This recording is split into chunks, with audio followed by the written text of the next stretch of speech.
So now in the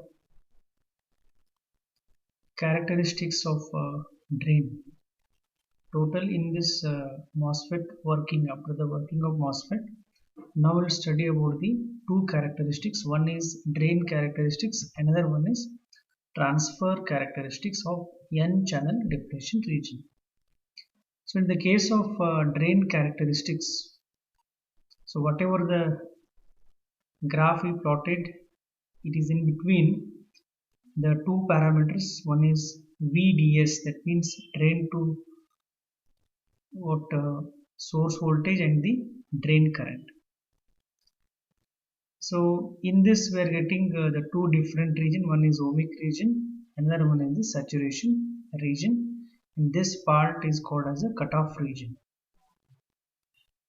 And basically whatever the voltage between gate to source, first we'll apply that voltage in the negative form. As the ID current increases, so next the VGS becomes 0, then after 0 the VGS becomes the positive value. Okay, so at the initial stage both ID and VDS are 0 level. As the VDS increases,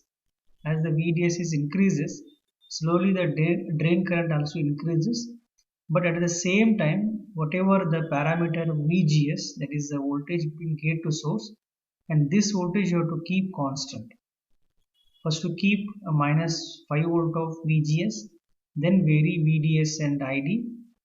Similarly keep minus 4 volt of VGS, then vary VDS and ID. So up to certain level, to get or to keep VGS is equal to positive voltage. Okay.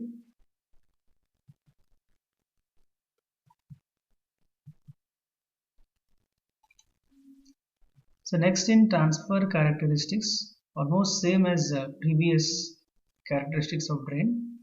So here again the graph is plotted by ID and VGS. So in this case what happens, whatever the VGS is there, so that VGS is represented in negative form, because already we connected the negative voltage to the gate to source. So at this level both VGS and ID currents are 0 level. Okay, as we increase the VGS voltage in negative form, like -1, -2, -3, like this, simultaneously the drain current also increases.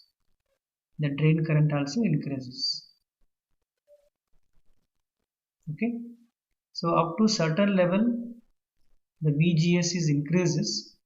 So after that it will go in this form, exponential form, and this mode is called as a deflation type of mode. The right side mode is called as an enhancement type of mode region.